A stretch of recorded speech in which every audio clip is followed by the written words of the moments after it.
Here with Coach Frye before the South Carolina Invitational. Coach, we got a bunch of really great teams coming this weekend. What's the most exciting thing that you're looking forward to this weekend? Well, having 8 out of the top 25 teams in America come to Carolina to compete.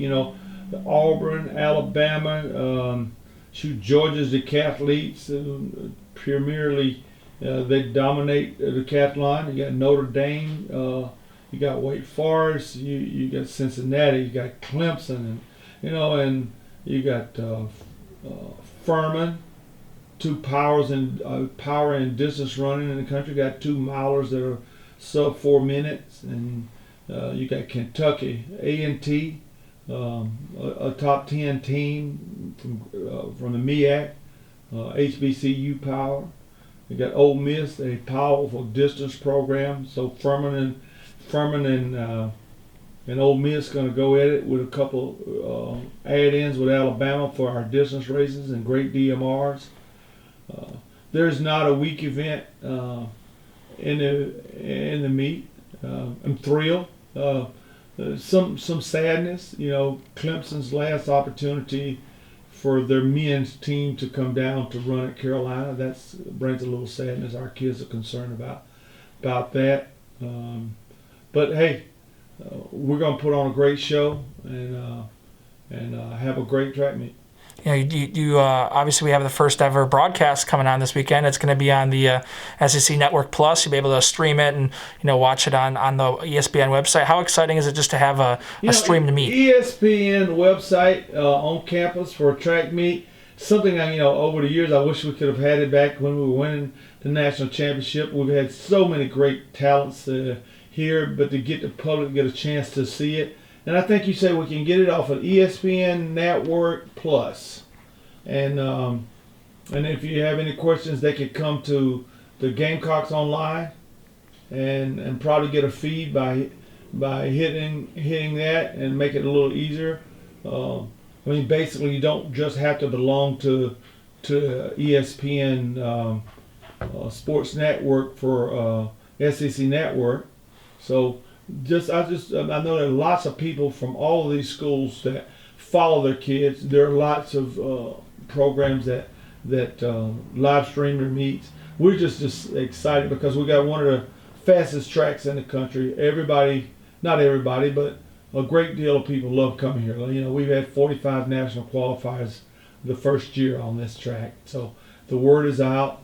And I'm just happy that we're able to run a track meet, just run these track meets under the conditions of the pandemic, and that the kids are testing negative. This is the 4th week in a row that we don't have a single kid that's tested positive. They're getting it. They understand to wear your mask and stay your distances and 6 feet apart and watching where you go and because they're doing some things. Kids get some bad rap sometimes, but once they learn the seriousness of how everybody is taking this, our country is taking it serious. The message is serious.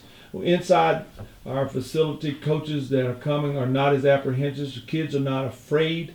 The first meet, I think we had some apprehension, but we just traveled to Clemson last week, and it's that people are taking care of the details to make sure you're safe. Our kids, each team is 20 feet apart and sitting inside of our arena, and you can still get that atmosphere of excitement because you got the teams in their arena where they can get that feel of support going on.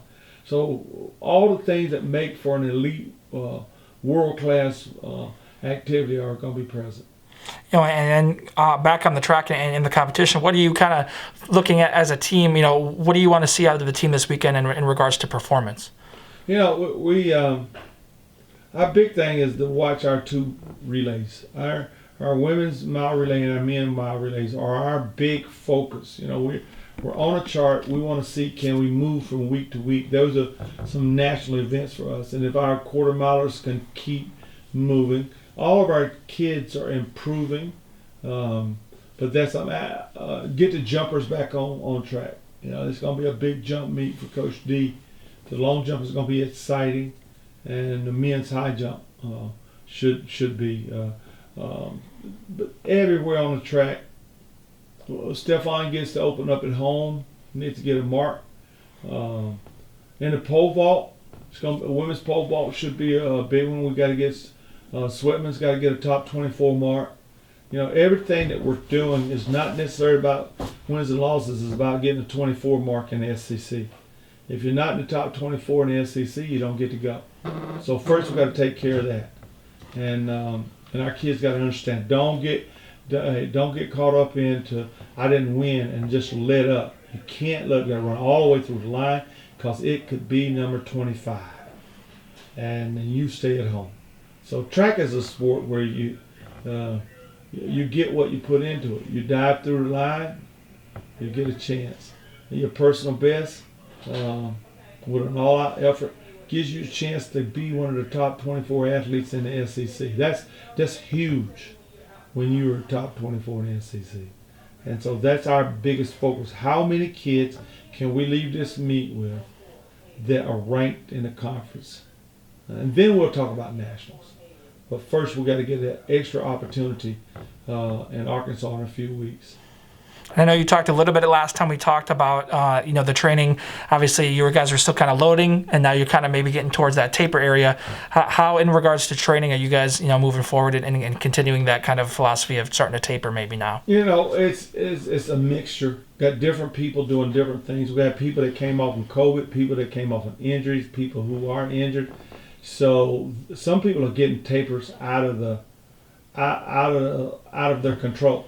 You work really hard. You sit back and you have to spend 7 days in quarantine. Well, you're actually tapering, and so you're fresh. Or you turn an ankle, you get fresh. So then you got to gradually get them back. So we got that taper going on, but in general, we're in a medium stage. We're not in a total taper, and so it's the quality is high.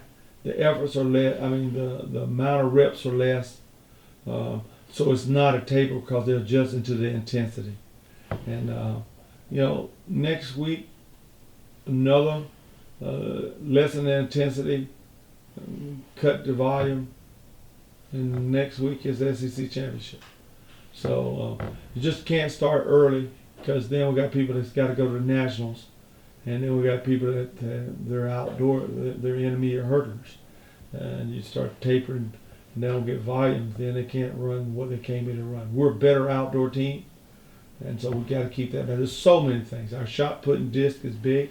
Mike Sargent is working them hard to sustain us. But a big thing that we can do is I think our two relays, there are going to be some great ones. University of Florida's women's team is phenomenal.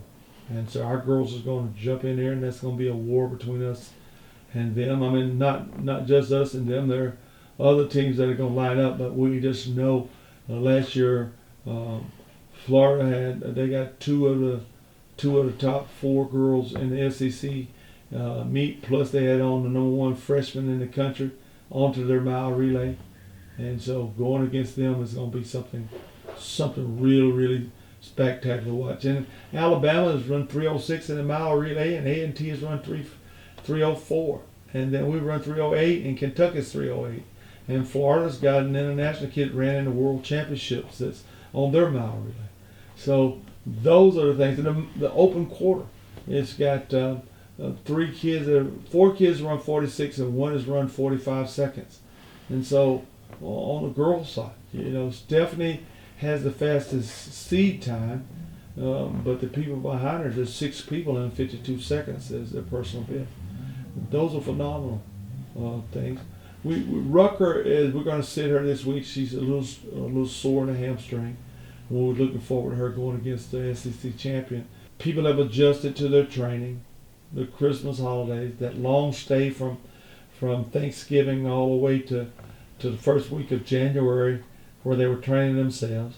Coaches have adapted. First time we've ever had to adapt to that kind of cycle, And so I'm seeing the times go on the wall, and you can see where all the coaches in the country. Hey, everybody is smart.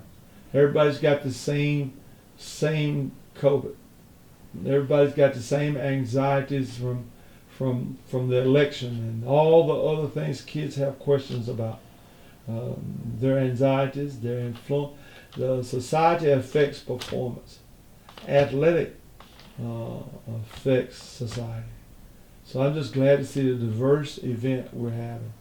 Kids from all over the country, all over the world, all genders, all races, all necessities, all people of different faiths come together in a wonderful contest in athletics. What a beautiful thing! So that's one of my joys in watching my sport. It's the melting pot of harmony, but the best man wins. Farther, higher, faster. All right, Coach. Well, good luck this weekend. Thank you.